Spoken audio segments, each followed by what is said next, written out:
masih tunggu dulu nih, tunggu yang lain join.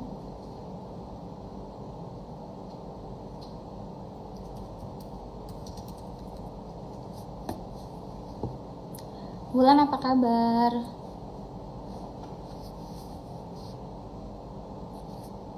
Ada siapa lagi ya malam ini?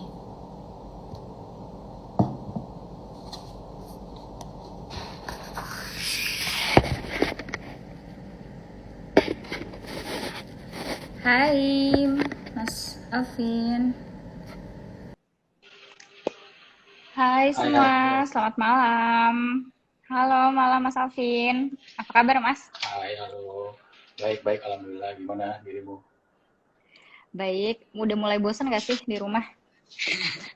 Wah, Melihat di, semua orang liburan. di rumah sampai akhir tahun. Kayaknya per tahun kita ya. Halo teman-teman, selamat malam. Malam ini kita udah kedatangan Mas Alvin nih. Siapa sih Mas Alvin ini? Panggil Penasaran Alvin aja penasaran dong. gak sih?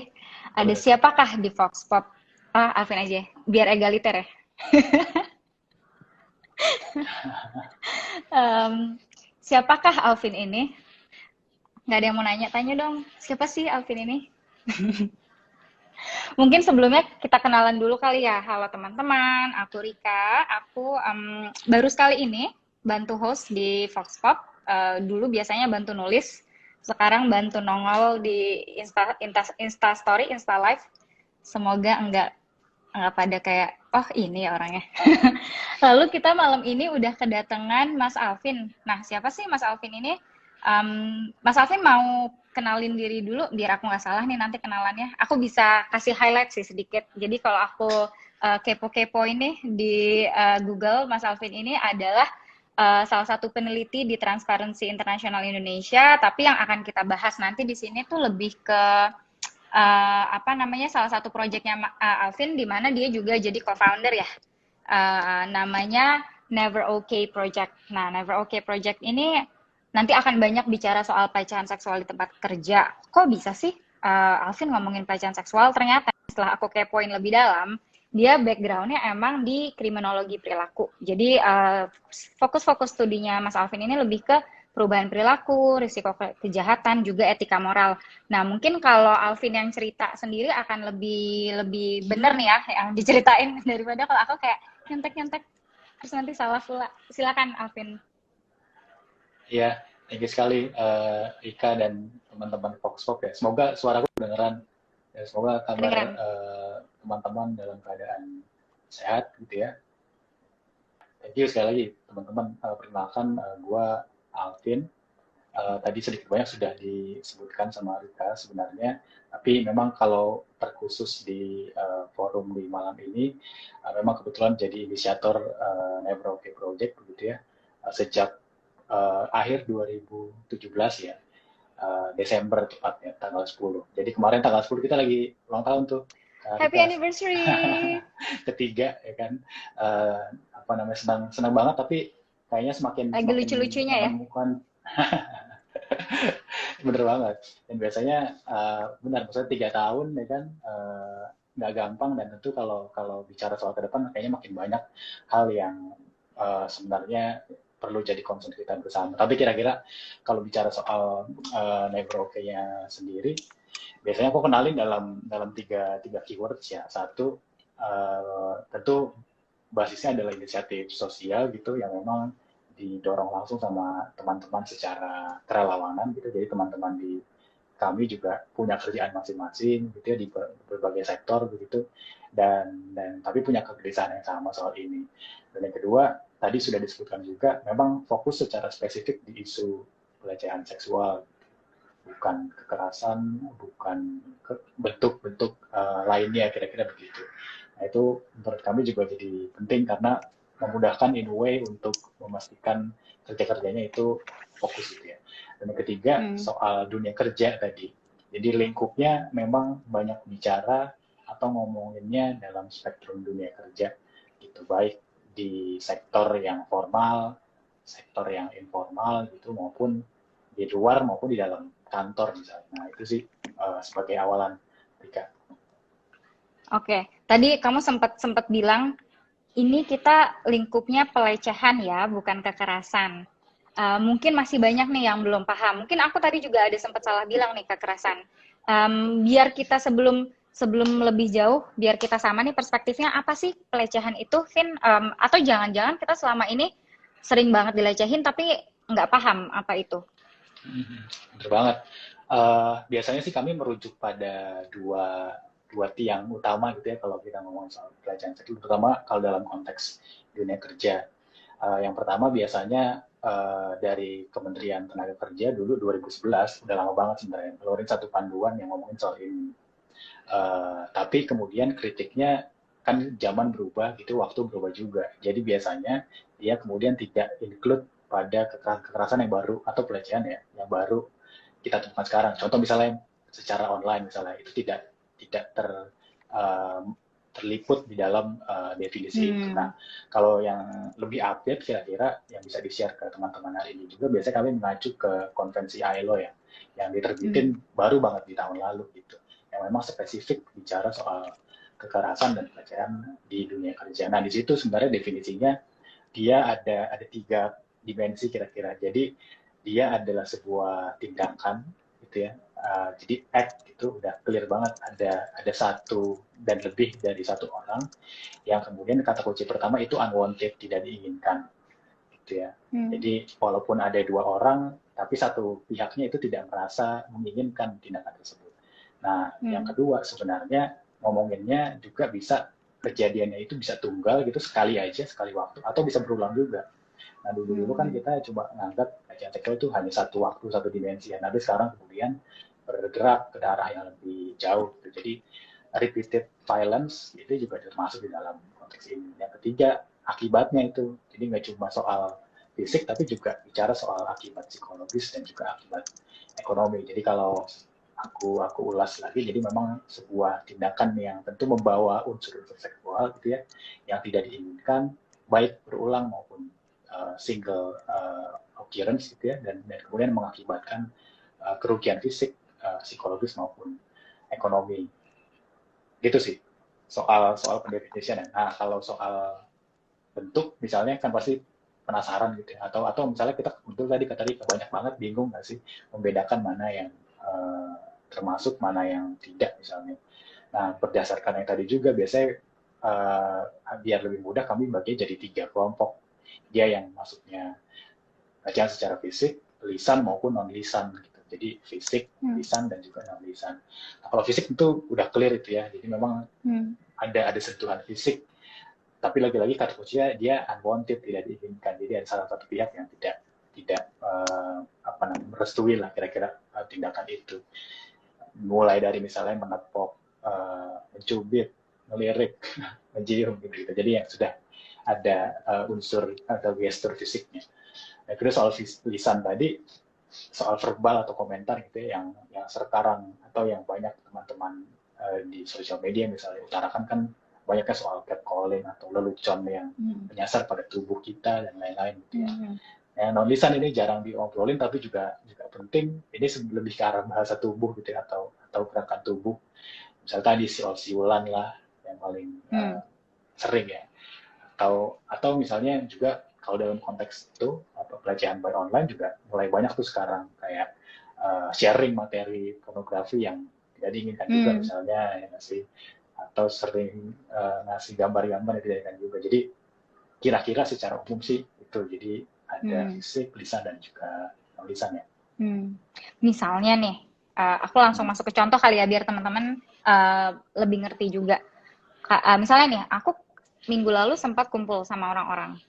Terus kan karena COVID banyak orang yang kalau punya anak kecil atau lagi hamil atau maternity leave, paternity leave itu nggak boleh ke kantor sama sekali. Lalu ada seorang rekan laki-laki ngomong ke rekan perempuan bilang gini, oh ya udah kalau gitu kita bikin anak aja yuk. Aku ngedengernya kan agak, ini kayaknya nggak appropriate nih ngomong kayak gini di kantor. Tapi as long as si orang yang diajakkan, karena tadi ada namanya unwanted ya. Tapi kalau misalnya si perempuan yang diajak bicara itu tidak masalah, itu bisa nggak dibilang pelecehan? Walaupun itu kayak agak kenapa sih kok ngomongnya kayak gitu di kantor? Iya, iya. Jadi itu masuk pelecehan nggak? Atau itu Sorry. tergantung si perempuan yang diajak bicara?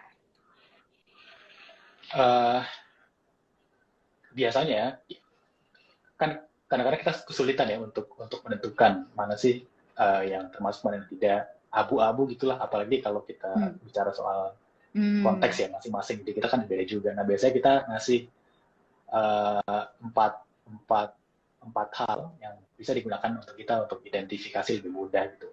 Tadi pertama tentu Hmm. yang barrier atau filter utamanya adalah tidak dikehendaki. Jadi ada salah satu pihak yang Tidak menghendaki itu ya? nggak suka lah kira-kira, baik itu diutarakan langsung maupun enggak gitu. Kuncinya di situ kan. Karena Kalau kadang kalau orang kadang-kadang kalau kita nggak tidak mau setuju tapi kan nggak bilang ya? pasti betul betul banget, nggak bilang karena takut atau nggak bilang karena nggak tahu gitu kan. Tapi kan biasanya dia akan Hmm. merespon dengan mengeluarkan gestur-gestur tertentu gitu kan, ketidaksetujuannya misalnya.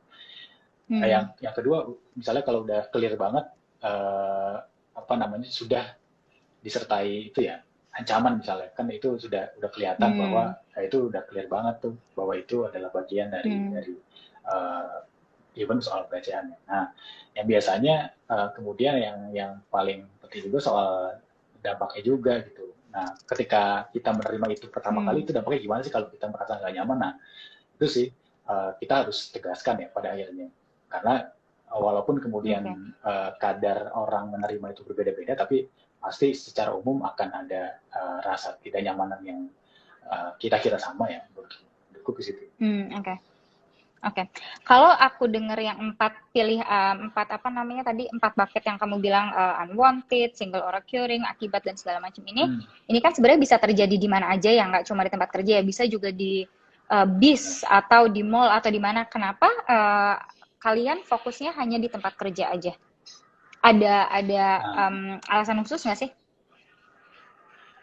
sebenarnya menarik juga karena ketika apa namanya ini apa mungkin jawab dalam dua hal ya. Mungkin satu kalau dari segi segi historikalnya memang kami menggagas ini dengan alasan memang tidak ada satu ruang yang cukup aman gitu ya bagi teman-teman kita, misalnya kita Hmm. sebagai pekerja untuk merasakan kerja yang layak tuh kayak gimana gitu, karena banyak Hmm. Hmm. pengalaman empirik kita masing-masing dan kayaknya itu terjadi di banyak sektor gitu, mau mau di sektor Hmm. manapun gitu ya, mau ataupun gendernya juga kayaknya merasakan kerentanan yang sama juga, tapi kemudian helpless gitu karena di satu sisi pendekatan kantor seringnya kan kemudian sangat sangat apa namanya benefit atau cost gitu. Jadi apa Ya, ya. namanya keadilan kita dipandang semata-mata soal kepentingan perusahaan misalnya tempat kerja sendiri. Jadi sulit kira-kira untuk mencari ruang aman. Nah yang Ya. kedua tentu kalau kita bicara soal apa namanya impact ketika terjadi uh, apa kasus ini di ruang ketika kita bekerja, tentu dia bukan hanya bicara dampak individual ya, maksudnya nggak cuma Hmm. soal Hmm. kita akan mengalami kesulitan misalnya ketika mengerjakan pekerjaan misalnya, tapi juga bisa Ya. berimbas ke kelompok ataupun ke kantornya sendiri gitu kan. Iklim perusahaannya jadi nggak cihuy lagi, nggak harmonis lagi, jadi nggak asik lagi untuk kita bekerja sehari-hari misalnya. Dan bahkan lebih Hmm. jauhnya Hmm. tentu kan itu akan memberikan potensi resiko yang besar misalnya bagi kesehatan kolektif kita maupun soal keselamatannya juga.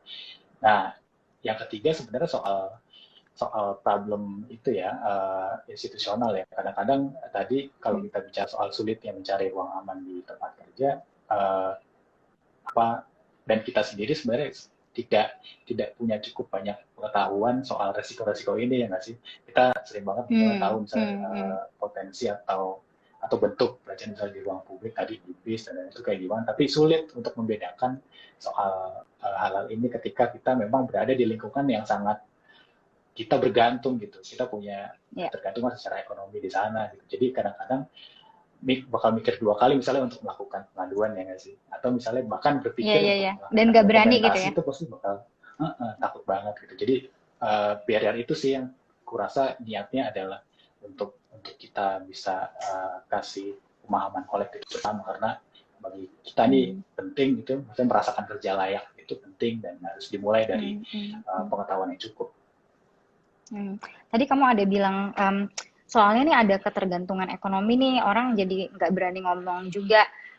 Ada nggak sih alasan-alasan lain kenapa orang nggak berani ngomong walaupun dia sebenarnya udah yakin nih aku dilecehkan, tapi aku nggak berani ngomong? Apakah karena misalnya masyarakat kita kan kalau ada yang dilecehin, ya wajar aja lo dilecehin, bajunya rendah banget atau roknya pendek banget, gitu sih. Mungkin teman-teman di sini pernah merasakan curcol. Kira-kira ada alasan-alasan kayak gitu nggak sih?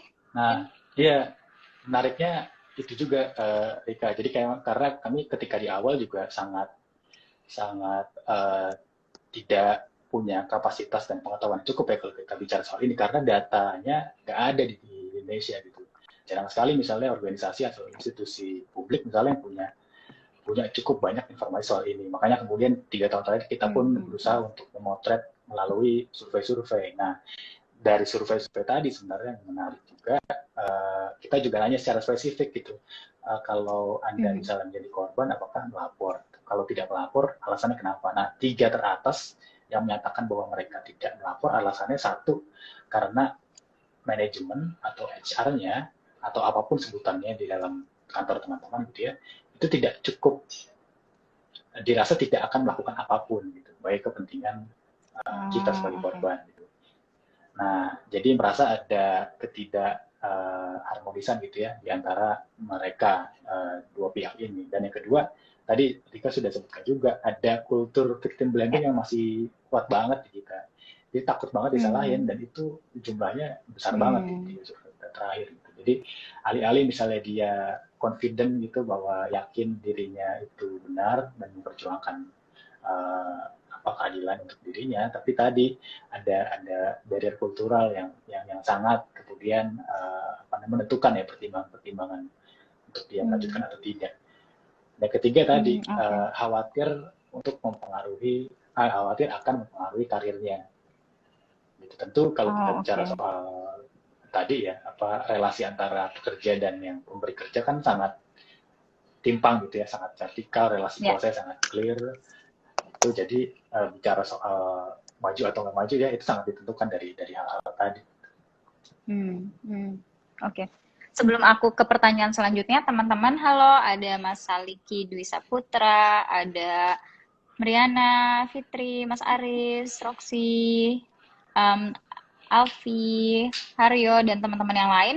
Kalau ada pertanyaan, silakan langsung ditulis aja di komen, nanti akan aku bacain sesudah beberapa pertanyaan berikut ya, supaya kita jelas dulu nih si Never Okay itu ngapain aja sih.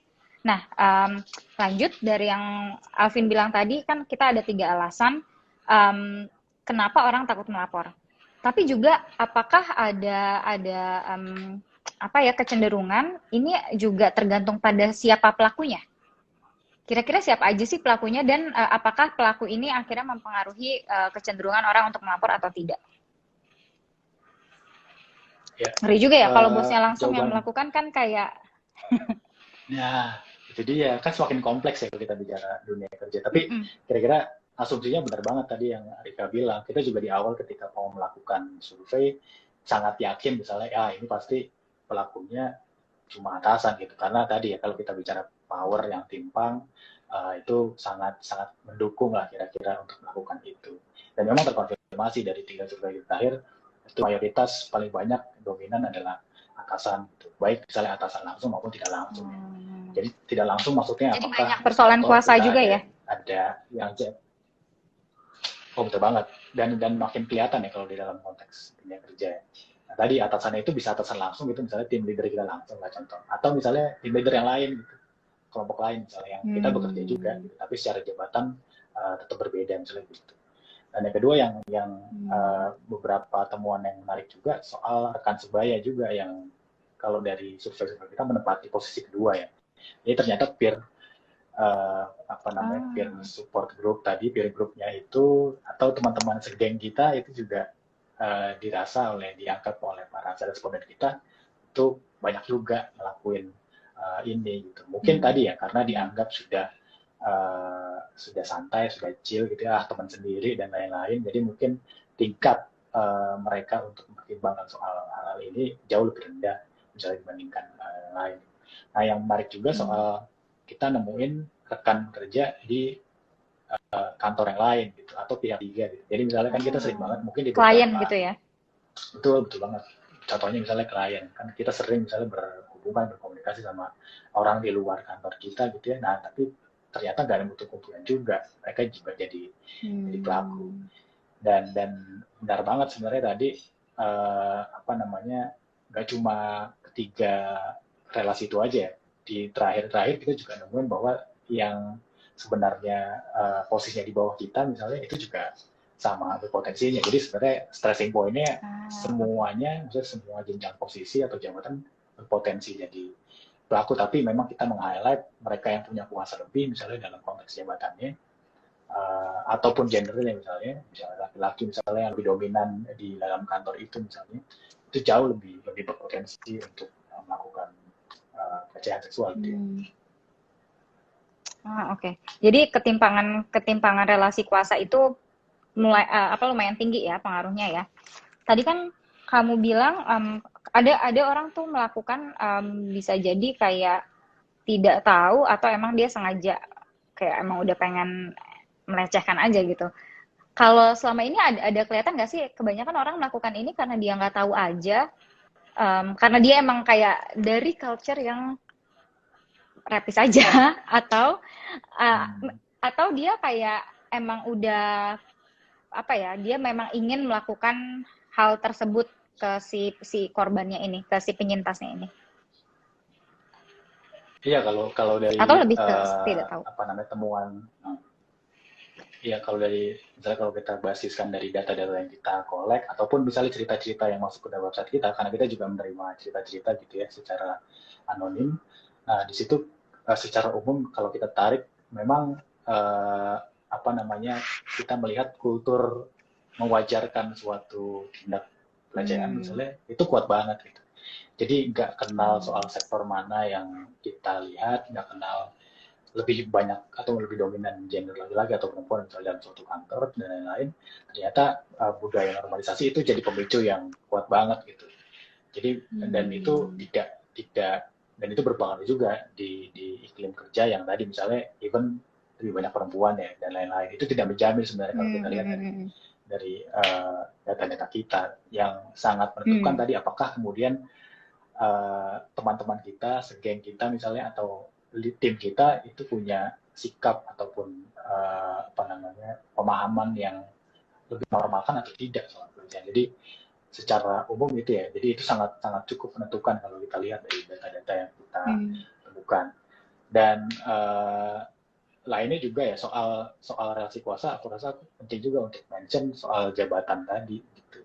Jadi dan apa namanya mereka yang misalnya jabatan bukan hanya soal atasan dan bawahan gitu ya, tapi kalau kita mau perdalam lagi mereka yang kita yang pekerjaannya adalah pekerja kontrak, mereka yang pekerjaannya outsourcing misalnya ataupun pekerja magang, nah itu secara kuasa lebih tidak powerful gitu kan, nah kemudian mereka lebih rentan untuk jadi korban gitu.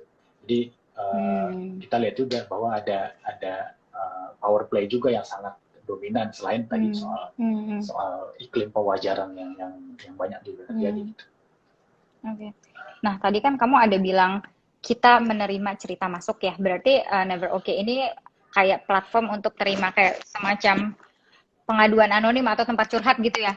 Kenapa sih bikin ini? Apa sih pentingnya gitu untuk punya? Kenapa penting untuk punya platform yang kayak gitu? Kan aku bisa aja nulis di diary atau aku tulis aja di Gmail tapi nggak, sebut merek, di email tapi nggak aku kirim gitu ke orang. Kenapa harus bikin platform Never Okay ini? Apa pentingnya punya ruang yang menerima curhatan-curhatan ini? Iya, kalau jawaban singkatnya, aku semakin melihat ya selama 3 tahun ini pentingnya punya dukungan yang banyak dari teman-teman kita. Gitu. Karena kalau kita bicara soal akses terhadap keadilan misalnya dalam ini ya, kita misalnya menggunakan metode hukum atau jalan hukum untuk menyelesaikan masalah, itu sulit. Kita nggak punya undang-undangnya, kita nggak punya aturannya, penegak hukumnya tidak cukup sensitif. Di sisi lain, iklim kantornya juga tidak mendukung. Jadi kita perlu mencari sebuah alternatif ya soal gimana caranya mau memperkuat solidaritas kita. Nah, tapi kalau dulu gitu ketika berusaha membuat ini belum kepikiran soal kolektif itulah yang niat sederhananya memang ingin buat satu tempat cerita aja sebenarnya, ruang di mana rekan dimanapun dia kerja dan apapun gendernya gitu bisa berbagi di situ, dengan harapan sebenarnya satu ingin mengkonfirmasi bahwa ini juga terjadi di banyak tempat gitu, sehingga merasa tidak sendirian, tentu itu penting. Dan yang kedua, dari situ sebenarnya bisa memulai percakapan yang lebih jauh ya soal ini, karena kalau kita lihat juga masih banyak sekali misalnya di sekitar kita yang masih ada di dalam tataran mempertanyakan soal apa itu pelecehan seksual, apa batasannya dan lain-lain, dan itu diskusi-diskusi kayak gitu, obrolan-obrolan itu jadi penting untuk saat ini gitu ya. Jadi sebenarnya tadi semakin penting ya untuk bisa memastikan kita dan sendirian, dan tadi ruang cerita secara anonim tadi jadi salah satu cara sebenarnya yang dilakukan. Berarti awalnya ini memang cuma ruang bercerita, tapi pada akhirnya bisa jadi aksi untuk membangun kesadaran kolektif ya soal pelecehan seksual ini. Aku lihat tadi ada pertanyaan yang sebenarnya nyambung banget nih sama riset yang baru kalian lakukan. Apakah hukum di Indonesia sebenarnya sudah cukup untuk menanggulangi pelecehan atau kekerasan seksual? Nah, mungkin bisa sekalian juga cerita, kalau nggak salah itu adalah salah satu dari 2 temuan di riset kalian terbaru ya? Ya, betul. Merespon tadi sebenarnya kalau ini ya, jawabannya tentu tidak. Jauh banget gitu. Kalau kita bicara soal dari sini ke sini keadilan, gue rasa itu yang nanya juga udah tahu sih jawabannya. Tapi biar rame aja kayaknya yang nanya ini. Benar. Tapi itu penting ya, karena sebenarnya kita sedang menertawakan negara kita kan, karena tidak punya cukup perangkat atau aturan yang bikin kita aman kira-kira gitu. Nah, sebenarnya yang pertama, aku mau bilang bahwa kita negara yang tidak punya cukup regulasi yang mendukungnya soal hal-hal seperti ini, kalau bicara soal kekerasan maupun pelecehan seksual gitu. Nah, kalau dari pencarian kita memang kita satunya negara di Asia Pasifik gitu ya, yang tidak punya aturan nasional untuk merespon pelecehan seksual gitu. Jadi bayangkan, karena ceritanya kita ingin mendorong atau memastikan kita aman, sedangkan memang tidak ada aturan main yang kira-kira gitu. Yang paling bisa kita andalkan surat edaran yang tadi aku bilang di awal 2011 yang dikeluarkan oleh Menaker Trans dulu namanya. Nah, tapi itu pun sudah lampau dan kurang menjawab perkembangannya. Tadi maaf aku potong sedikit deh. Tadi kamu bilang kan kita tuh nggak ada aturan mainnya ya, padahal kan ada tadi konvensi ILO. Berarti konvensi itu kita nggak meratifikasi ya? Belum, itu dia. Sedih banget ya. Ketika aku ketawa sebenarnya aku menertawakan diri sendiri. Iya benar banget kan. Sedih ya. Satu memang karena itu baru tahun lalu disepakati secara global ya, dan sebenarnya belum banyak negara, walaupun sudah dimulai ya, kayak Argentina, Fiji dan lain-lain. Kalau kita sama Fiji, kalau sama benar banget. Ya. Jadi tapi kalau kita mengukur niatnya itu nggak kelihatan sampai sekarang hilalnya kira-kira gitu kan. Niat untuk meratifikasi aja kayaknya sulit. Jadi ya itu soal lain ya. Tapi kalau kita bicara soal undang-undang atau RUU ini misalnya kerja rumah tangga misalnya, itu udah 15 tahun lebih mangkrak di DPR misalnya. Jadi politik hukum kita itu tidak mendukung sama sekali sampai dengan saat ini kalau kita bicara soal perlindungan korban kekerasan gitu. Oke. Itu temuan kamu yang kedua ya. Temuan yang pertama apa sih, Vin? Oh ya, kalau masuk ke yang tadi sebenarnya betul banget, kita Agustus sampai November kemarin memang semacam melakukan ini ya, menuliskan secara lebih akademik soal rasa penasaran kita soal apakah ada atau gimana sih situasi atau kondisi ketika misalnya para korban itu mencoba melakukan pengaduan secara hukum misalnya gitu. Jadi apakah misalnya ketika mereka berusaha untuk masuk ke jalur hukum itu cukup cukup baik prosesnya ataupun cukup responsif terhadap kebutuhan mereka. Nah, kalau boleh cerita agak sedikit ke belakang, memang niatnya kita mau membandingkan itu mereka ataupun misalnya kasus-kasus yang sudah punya kekuatan hukum tetap gitu. Jadi dari situ kan sebenarnya kita mau harapannya mendapatkan gambar secara umum ya soal proses hukum kita. Nah, tapi sialnya ternyata jarang banget kasus yang sampai diketok palu kira-kira gitu. Yang kita temukan cuma satu, kasusnya Bu Baik Nuril di tahun 2018. Itu pun asumsi kita juga kenapa disampai inkrah gitu karena juga ada dukungan publik yang besar. Jadi dari situ sebenarnya kami menyadari lagi bahwa pertama jadi korban di Indonesia, khususnya misalnya korban pelecehan seksual itu susah banget. Dan yang kedua, apalagi kalau mau akses keadilan. Gitu. Nah dari sana kita kemudian penasaran lagi, jangan-jangan misalnya ada nih beberapa korban yang sudah mengadukan misalnya ke kepolisian dan lain-lain, tapi tidak cukup mendapatkan bantuan. Dan ternyata itu benar kira-kira dari studi yang kita lakukan di beberapa bulan ini gitu ya. Jadi kita menemukan misalnya dari 2018 sampai 2020, 2 tahun ke belakang ini, ternyata ada lebih dari 100 kasus ya pelecehan seksual di dunia kerja yang terjadi, tepatnya 117 kasus. Tapi mayoritas itu hampir 90% itu gagal nyangkut ke tingkat yang lebih tinggi. Jadi biasanya cuma berhenti sampai tingkat pengaduan aja gitu. Ketika dibayangkan gimana sedihnya dan susahnya jadi korban di Indonesia. Secara umum kira-kira gitu. Jadi di satu sisi regulasinya nggak ada, di sisi lain mentok juga kalau kita mau lapor gitu. Kira-kira gitu. Berarti ada dua persoalan utama ya. Persoalan bahwa pertama orang juga nggak berani melapor karena ada aku pengen bilang limitasi, tapi bahasanya apa sih yang lebih gampang, batasan ya. Ada batasan-batasan tertentu dalam kultur kita yang bikin orang tuh nggak bisa lapor. Kalau lapor nanti aku yang salah, nanti aku yang keluar duit, nanti aku yang nggak enak lah. Lalu di sisi lain juga ada persoalan hukum yang belum kelar nih, nggak selesai. Oke, kamu lapor terus apa? Nggak ada kelanjutannya juga. Jadi ngapain juga lapor? Akhirnya ini kayak chicken and egg ya. Kayak ya udah akhirnya tuh kan. Sebenarnya aku nggak boleh ketawa, tapi ketawa itu salah satu cara kita merespon kesedihan-kesedihan supaya nggak stres. Kalau hidup di Indonesia nggak ketawa nanti stres. Jadi sebenarnya ada dua persoalan ini yang kayak kita nggak akan selesai nih kalau enggak satu atau lainnya diberesin gitu ya, Vin, benar nggak? Benar banget. Dan tadi ya kalau kita bicara soal kita juga melacak proses ketika mereka melapor ya. Jadi kan prosesnya banyak banget tuh. Jadi mulai kalau kita runtuh satu-satu ya, mulai dari bikin dokumentasi sendiri, kita nyatet sendiri, nginget kejadian aja udah bikin trauma ya nggak sih? Itu satu. Belum lagi kita nyeritain lagi ke HRD misalnya, bikin trauma lagi.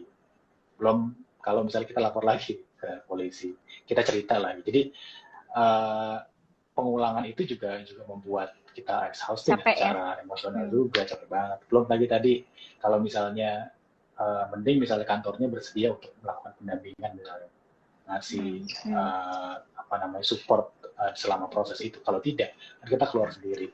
Di satu sisi misalnya ada kerugian ekonomi itu yang udah kelihatan banget, tapi juga ada tadi yang imaterial gitu yang nggak kelihatan, kayak soal waktu, soal misalnya waktu kita berkurang untuk kumpul sama keluarga dan lain-lain. Emotion exhaustion juga ya. Kelelahan mental juga ya. Ya, benar banget. Aku ada cerita nih yang berkaitan banget. Jadi waktu SD, ini nggak di tempat kerja sih, tapi mirip waktu SD. Aku pernah kayak ini SD kelas 6 ya, bahkan badannya tuh masih badan anak kecil, belum ada payudara, belum ada apa, terus aku digrepe orang di payudara. Sebenarnya kan itu udah jelas-jelas pelecehan, dan ayahku itu pada saat itu dia kayak perangkat hukum, dia jaksa.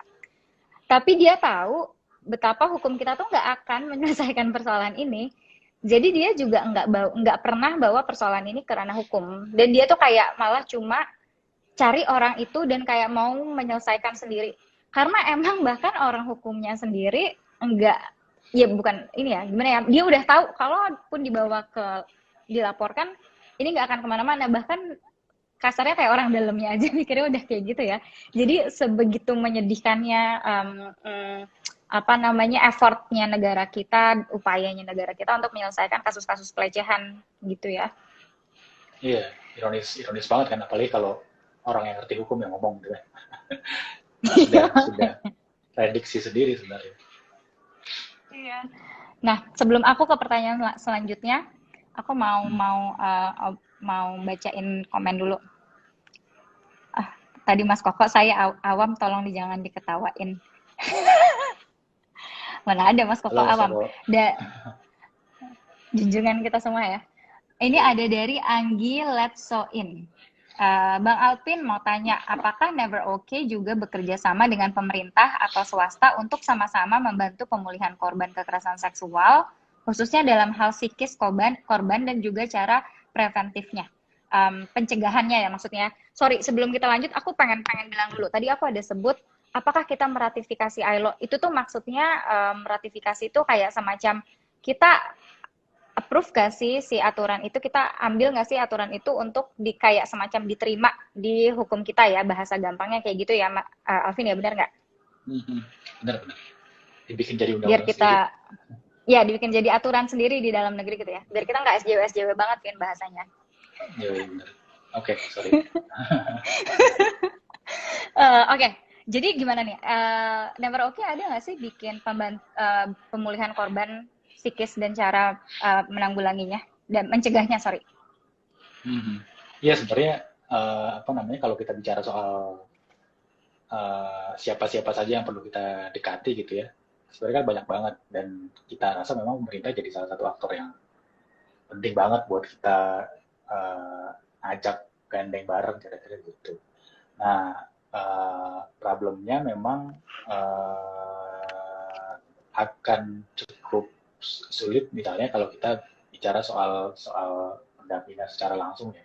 Tapi memang selama ini kita berusaha untuk masuk ke pintu yang cukup dekat gitu, salah satunya lewat teman-teman di Komnas Perempuan atau Komnas HAM misalnya. Jadi dari situ sebenarnya apa upaya yang kita lakukan lebih ke link and match soal data pengaduan ya, yang sebenarnya sudah mulai dilakukan di tahun ini gitu. Jadi sangat penting sebenarnya untuk pertama memetakan ya, ataupun juga menangkap soal situasi yang real banget. Sorry. Link and map itu apa? Oh sorry, mensinkronkan data ya. Link and match maksudnya. Gitu. Link and match. Jadi kayak memadu-madankan gitu ya, Vin ya? Data yang ada. Oke. Betul. Kadang-kadang kan misalnya suka nggak jelas ya, misalnya di tahun ini terjadi sekian ratus, tapi kan itu kadang-kadang tidak mencerminkan kejadian yang sebenarnya, misalnya gitu. Jadi sebenarnya niatnya yang paling prioritas adalah itu untuk kita agar lihat situasi yang lebih nyata gitu, gabungin banyak data dan lain-lain. Nah, yang kedua sebenarnya soal pengaduan juga lebih ke arah tadi ya, nggak cuma data tapi juga ngegabungin soal rujukannya gitu. Kadang-kadang kan memang kita sendiri memang tidak fokus untuk melakukan pendampingan secara psikologis atau hukum gitu ya, karena kita rasa juga banyak teman-teman yang lebih expert atau kelompok-kelompok lain yang lebih berkepentingan untuk melakukan pendampingan ini gitu. Jadi salah satu yang kita lakukan misalnya dalam hal ini juga membagikan ataupun juga men-sharing ya soal informasi-informasi soal aduan-aduan tadi gitu, agar lebih cepat ditangani, agar lebih tepat aja responnya gitu. Tapi kalau ke pemerintah sendiri sebenarnya kebetulan di tahun-tahun ini belum jadi prioritas ya, walaupun kemudian beberapa kali dalam beberapa kesempatan ketika kita misalnya join bareng sama teman-teman serikat buruh misalnya, itu juga dalam beberapa hal sering diskusi bareng misalnya sama Kementerian Ketenagakerjaan ya khususnya gitu. Nah yang kurang ataupun agak sulit itu Kementerian Perempuan dan Anak gitu ya. Oh ya, kok agak sulit? Bisa dikatakan karena memang bisa sih mungkin kita ya tidak cukup effort gitu ya untuk ngetok pintu mereka, tapi selain kami rasa juga kayaknya kalau dari pemerintahan tidak cukup punya banyak perhatian dalam konteks ini ya. Terutama konteks dunia Oke. kerja kalau aku bicara soal itu. Kalau dari pemerintah ada yang lebih welcome nggak sih? Ada yang lebih terbuka nggak sih menerima input-input masukan-masukan yang kayak begini? Eh, ya kalau kita bicara soal person to person memang ada ya, ataupun misalnya unit per unit atau badan di pemerintah tentu ada.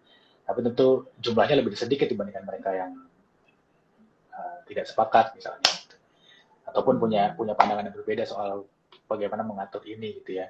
Karena tadi kan apa namanya persepsi orang itu beda-beda banget ternyata kalau bicara soal ini. Nah, tapi itu hal lain. Tapi kira-kira apa di beberapa kesempatan juga kalau kita misalnya ketika bicara soal rancangan undang-undang penghapusan kekerasan seksual yang tidak kunjung disahkan gitu ya. Nah, itu beberapa memang personnya ada yang cukup punya concern, tapi tadi tidak cukup kuat untuk bisa mendominasi diskusi soal ini gitu. Misalnya di DPR misalnya atau di pemerintah itu sendiri. Oke. Itu kalau pemerintah ya. Kalau swasta, Vin, karena kalau nggak salah kalian kerja bareng swasta juga kan ya? Ada nggak sih kayak perusahaan yang kayak, ini perusahaan oke banget nih? Iya, iya. Kalau secara umum sebenarnya, dan ini patut disayangkan juga sebenarnya, walaupun trennya bagus ya. Tapi kita lihat misalnya dalam beberapa tahun belakang, mereka-mereka yang sifatnya multinational company itu jauh lebih responsif dibandingkan yang domestik. Tentu saja, Soalnya tidak bisa disuruh dipastikan globalnya sebenarnya. ya. Benar banget. Ada surat perintah dari global sebenarnya untuk apa namanya segera menerbitkan aturan tertentu misalnya. Karena kan sebenarnya itu lagi-lagi kalau kita lihat kan ada kepentingan bisnis juga di baliknya kan agar Betul. mereka tetap update dengan investasi dan lain-lain. Tapi mostly itu sih kebanyakan memang mereka yang multinational company dan trennya itu bukan hanya soal aturan ya. Kalau kita bicara soal kalau kita ngukur sejauh mana sih kantor lo cukup keren dalam respon ini, kan biasanya yang paling rendah itu mereka misalnya sudah punya kode etik misalnya, atau kalau yang lebih advance lagi atau lebih keren lagi punya aturan yang ngatur sanksi, atau yang lebih keren lagi memang punya mereka punya apa namanya unit aduan khusus gitu. Ya. Nah, yang mereka yang udah sampai level ke atas tadi memang mayoritas ditempati sama teman-teman yang multinational companies gitu ya, kebanyakan. Ya, ya.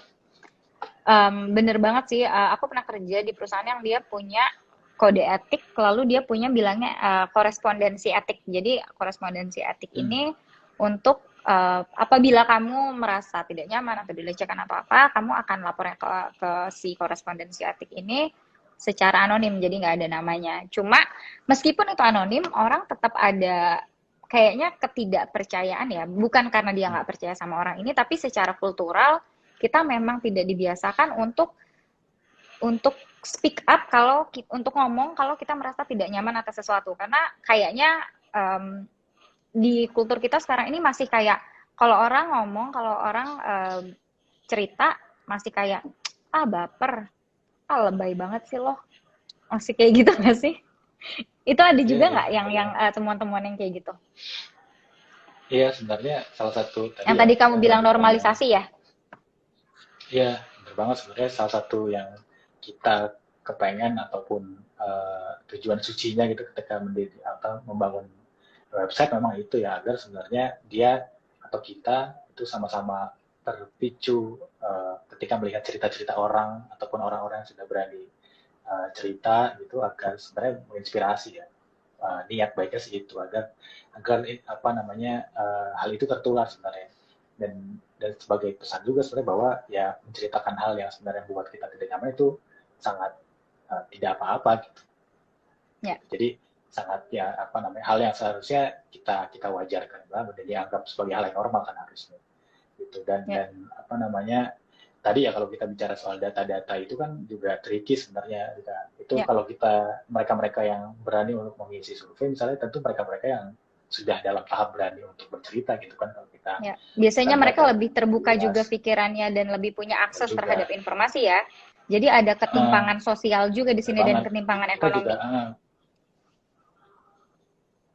Benar banget, kita menyadari betul tuh ketika kita collect datanya, pasti mayoritas mereka-mereka yang yang lebih punya akses terhadap informasi gitu. Nah, mereka-mereka yang tidak ini gitu atau tidak mengisi ataupun tidak punya akses untuk mengisi ini sebenarnya jadi di hal yang harus kita fokuskan juga di ke depan sih. Gitu. Oke. Nah, teman-teman, jadi persoalan pelecehan seksual juga ada persoalan ketidakadilan sosial dan ketidakadilan ekonomi. Lawan. Terus 15 menit terakhir nih, 10 menit mungkin 12 menit terakhir, aku pengen nanya nih, selama ini kan udah 3 tahun ya tadi kamu bilang happy anniversary again. Kira-kira udah ada perkembangan nggak sih dibandingin 2017 ke 2020 atau masih begitu-gitu aja NKRI tercinta ini?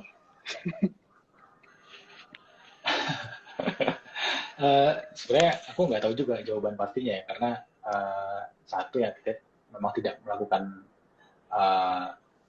review secara empirik gitu ya, secara langsung gitu. Tapi kira-kira kalau melihat misalnya satu dari tingkat tren orang-orang yang cerita misalnya di website kita, walaupun tentu tidak akan bias gitu dan tidak memenuhi persyaratan khusus, tapi jumlahnya makin meningkat gitu, Rika gitu. Kita sih mau bilang dalam hal itu bahwa ternyata satu mungkin akses informasi orang-orang terhadap ini atau niat orang-orang untuk mengakses konten-konten ini satu mungkin jauh lebih banyak, lebih beragam dan mungkin saja ruang-ruang itu makin banyak juga gitu. Jadi lebih terbuka mungkin kesempatan orang untuk bisa berbagi pengalamannya. Dalam hal itu mungkin dia. Dan yang kedua mungkin kalau kita bicara khusus di dunia kerja, kayaknya juga semakin ya ada peningkatan lah. Gitu. Gua mau bilang semakin baik tapi agak ragu tadi. Tapi kira-kira ada ada peningkatan, maksudnya ada banyak misalnya elemen-elemen yang selama ini atau kelompok yang selama ini kayaknya kita pandang wah nggak mungkin banget mereka ngomong ini, ternyata banyak juga atau mulai nengok gitu kalau bicara soal ini, mereka yang misalnya datang dari kelompok-kelompok ibu-ibu rumah tangga misalnya, ternyata juga aware bahwa ini jadi penting, ataupun mereka yang pekerja rumahan gitu ya, mereka yang misalnya melakukan kerja-kerja konvensional tapi di rumah, nah itu ternyata juga sekarang mulai menyadari bahwa mereka juga harus kerja layak gitu walaupun di rumah. Gitu. Mereka harus pastiin juga kantornya, pabriknya itu mastiin kebutuhan material dan imaterial mereka juga gitu. Dan lainnya tentu ini ya soal laki-laki ya, itu jadi penting menurut gua karena jadi salah satu hal yang gua rasa punya interest personal di diri gue ya, karena tadi kayaknya menganggap bahwa kita itu jarang jadi korban itu nggak benar juga kalau dari survei kita sebelumnya gitu ya.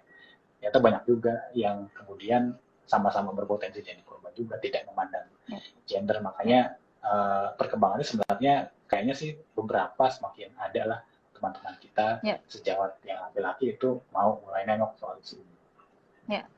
Sebab itu gender mainstreaming kesetaraan gender itu menjadi penting ya, karena selama ini ketika kita bicara isu pelecehan, orang tuh selalu melihatnya ke perempuan karena perempuan dianggap lemah, perempuan yang dianggap akan jadi korban, sehingga fokus pembicaraannya tuh selalu gimana kamu sebagai perempuan supaya tidak dilecehkan, tapi bukan ke gimana supaya siapapun tidak dilecehkan dan gimana supaya siapapun tidak melecehkan gitu kan ya.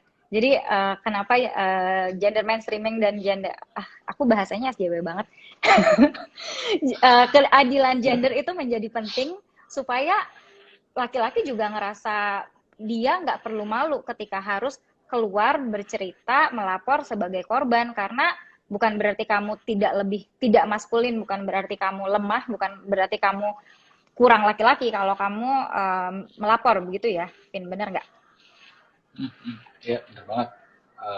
Tepat itu karena tadi ya, kadang-kadang kalau kita temukan juga misalnya teman-teman kita yang kayak gitu cerita lebih banyak enggannya gitu untuk sharing karena tadi takut dikatain cupu lah, takut dikatain maco lah, atau dianggap banci gitu, toxic masculinity dan lain-lain. Dan itu kan kemudian dampaknya ya kalau kita bicara kayak tadi di awal, wah itu sangat berdampak besar gitu bagi emotional well-being kita gitu. Ya. Oke, kita tinggal 8 menit lagi nih, Vin. kira-kira kamu ada rekomendasi nggak sih gimana supaya kasus pelecehan seksual di Indonesia itu jadi berkurang atau penanganannya menjadi lebih bagus? Kira-kira rekomendasi kamu apa? Apakah tadi kan kamu bilang organisasi buruh PBB tuh udah ada apa namanya guideline? Apakah kita harus ambil guideline itu dibuat sendiri atau balik-baliknya ujung-ujungnya ke undang-undang anti kekerasan seksual lagi yang harus dikejarin? Atau apa nih? Atau ada yang lain lagi? Kalau yang paling utama dan pertama kayaknya kalau kita lihat ya dari kerja-kerja kita di 3 tahun ini, yang paling penting sebenarnya memastikan akses informasi soal ini itu terbuka bagi banyak orang. Oke. Terutama Paling pertama informasi dulu ya. Iya, karena apa namanya kalau kita udah mulai mau tahu dan mau cari tahu soal mana sih yang termasuk dan mana yang tidak, kalau kita bicara soal kekerasan dan pelecehan misalnya, itu akan lebih mudah kita melakukan misalnya mengajak teman-teman yang lain ataupun juga tadi ya mendorong agar pemerintah untuk melakukan ratifikasi dan lain-lain. Tapi kurasa itu ya yang jadi penting. Jadi soal persepsi dan pemahaman yang kurasa itu jadi PR kita semua yang mendesak. Okay. Dan yang kedua tentu kalau kita bicara soal aturan mainnya, aturan hukumnya, apa namanya itu udah wajib ya, nggak boleh ditunda-tunda lagi lah, kira-kira gitu kalau dari rekomendasi kita yang terakhir ya. Jadi nggak boleh lagi nih jika misalnya ada anggota DPR yang bilang ini susah untuk dibahas dan lain-lain. Kalau susah kan harus gimana? Oh susah kan ya, jangan ngajak orang lain biar jadi lebih gampang. Atau kalau susah rebahan aja di rumah Pak, jangan jadi anggota DPR atau Bu. Gitu loh. Padahal kita udah berusaha untuk cari tahu dan tapi di sisi yang bersamaan wakil-wakil kita di DPR itu ternyata punya pemahaman yang berbeda. Jadi aku rasa ini apa namanya call-nya nggak boleh lagi ditunda-tunda. Keinginannya adalah menyegerakan gitu agar kita punya aturan yang spesifik bicara soal ini karena dia banyak mengatur soal kepentingan kita sebagai korban, misalnya kepentingan kita juga sebagai pekerja ya dalam hal ini. Nah soal apakah ratifikasi itu tentu penting ya, tapi memang perlu dilihat mana yang lebih utama diprioritaskan, apakah mengesahkan rancangan undang-undang PKS ataupun setelah itu baru ratifikasi, karena itu deh. Ada yang kampanye, gengs. Substansi kan beda. Oh iya benar. Kirain udah jadi menteri deh. Enggak ya? Kirain udah, iya. Mas Koko nggak dipanggil di kementerian, Mas. Anyway, ada lagi yang mau ditambahin kan? Sorry. Yang ketiga kayaknya soal apa penegakan hukumnya ya. Aku nggak tahu bahasa yang lebih sederhana, tapi kira-kira ketika kita untuk mencari keadilan itu harapannya bisa lebih mudah dan lebih sesuai atau menjawab kebutuhan kita misalnya sebagai pelapor gitu ya, karena sangat sulit kenyataannya kalau dari temuan kita terakhir proses pencarian keadilan itu. Dan yang ketiga sih kita mau tempat kerja kita itu atau bos-bos kita atau mereka-mereka yang duduk di level manajerial itu ataupun mau bicara bersama, duduk bareng soal hal ini, karena kita juga ngingatin bahwa kerugiannya kalau terjadi itu bukan hanya soal material yang mereka akan rugi secara uang, rugi bandar gitu, tapi juga bakal citra mereka akan tercoreng, terus juga apa namanya persepsi mereka di publik akan menurun juga dan lain-lain. Dan itu penting kan sebenarnya untuk kepentingan sustainability sebuah bisnis gitu. Jadi kita sih mendorong ya agar melihat hal ini lebih luas dari sekedar soal apa namanya mendampingi atau tidak mendampingi si korban gitu. Ya. Thank you banyak Alvin. Kita ada 3 menit lagi nih. Aku akan pakai 3 menit itu untuk run through, resume sedikit apa yang udah kita bicarain tadi, terutama buat teman-teman yang baru gabung juga. Jadi kita tadi bicarain soal pelecehan seksual. Tadi Alvin di awal buka bahwa pelecehan seksual itu beda loh sama kekerasan seksual. Jadi apa aja sih variabelnya untuk bisa bilang pelecehan seksual? Itu pertama tidak diinginkan. Jadi ada seseorang yang mendapat perlakuan yang dia tidak inginkan. Bisa jadi dia apa namanya dia dikenai sesuatu yang dia kayak ya aku nggak setuju aja gitu. Lalu kejadian ini bisa sekali atau bisa berkali-kali. Dan kejadian ini Akibatnya antara lain bisa mempengaruhi fisik, mental, ekonomi, bahkan karena kadang apalagi kalau di tempat kerja kan dia bisa bisa membuat orang kehilangan pekerjaan misalnya kalau sampai dia melapor gitu ya Vin ya. Dan bentuknya Ya. itu bisa lisan, bisa non lisan. Jadi bisa verbal, lalu bisa orang ngomong. Misalnya kayak, wah kamu kalau kerja semangat banget, mungkin diranjang juga semangat kali ya. Itu sih yang pernah aku dengar. Ngeselin ya. Terus juga kenapa di kantor? Karena di kantor itu kita nggak terlalu punya banyak ruang aman. Karena biasanya pendekatan kantor itu pendekatan bisnis, pendekatan untung rugi. Lalu juga dampaknya tadi aku juga udah bilang ada risiko kesehatan, lalu risiko kesehatan kolektif juga bahkan nggak cuma individu yang terkena persoalan itu dan juga ada risiko keselamatan. Nah, kenapa ini terjadi di kantor? Karena kita biasanya nggak punya cukup pengetahuan dan ada ketergantungan ekonomi terhadap kantor. Jadi sehingga situasinya jadi lebih pelik dibandingin kalau di lingkungan lain misalnya. Jadi ada ketergantungan ekonomi ini bikin orang jadi agak susah nih mau cerita, mau lapor gitu. Nah, apa sih alasan orang untuk nggak lapor? Karena pertama dia menganggap manajemen mungkin nggak akan melakukan apapun, manajemennya nggak peduli, atau bahkan disalahin sama manajemennya. Kayak, ah makanya kamu bajunya besok ke kantor jangan gitu deh, atau kayak kamu makanya sama bos yang nurut gitu. Lalu juga sehingga mempengaruhi takutnya mempengaruhi karir. Kalau misalnya aku melapor, jangan-jangan besok aku jobless, padahal aku di rumah ada anak 3 gitu misalnya. Aku nggak ada anak tapi contoh aja. Terus biasanya pelaku ini paling banyak yang ada ketimpangan kuasa. Jadi kalau dia atasan atau atasan di apa namanya tim sebelah gitulah.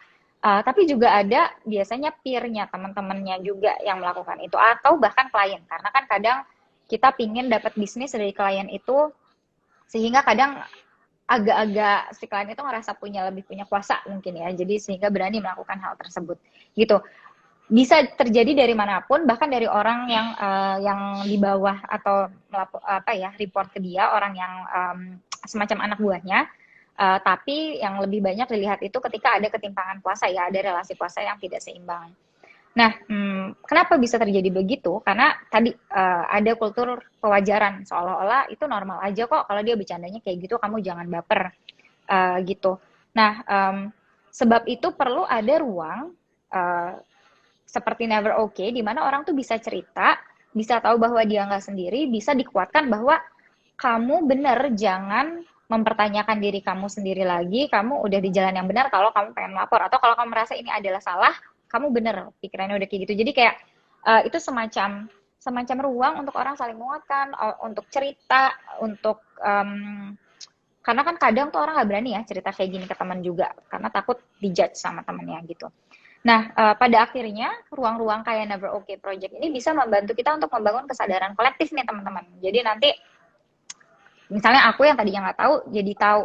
Tadinya yang tahu cuma 1 orang, lalu jadi 1 RT, 1 kelurahan, sekarang 1 kota semuanya udah tahu nih soal pelecehan seksual. Gitu.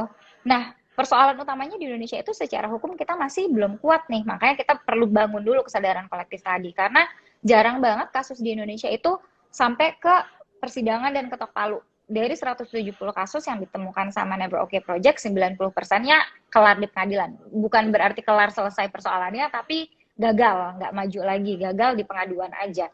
Nah, jadi Never Okay saat ini belum melakukan pendampingan khusus, baik dalam sisi hukum atau dalam sisi psikologis, tapi Never Okay reach out, bekerja sama dengan kawan-kawan, misalnya dari Komnas Perempuan, dari Komnas HAM. Jadi salah satu yang paling banyak dilakukan Never Okay sekarang itu memadu-madankan data yang ada, supaya tahu nih situasi nyatanya kayak apa, dan apakah benar datanya itu dengan kenyataannya. Jangan-jangan kelihatannya tambah tinggi karena sebenarnya orang semakin punya informasi untuk melapor gitu ya.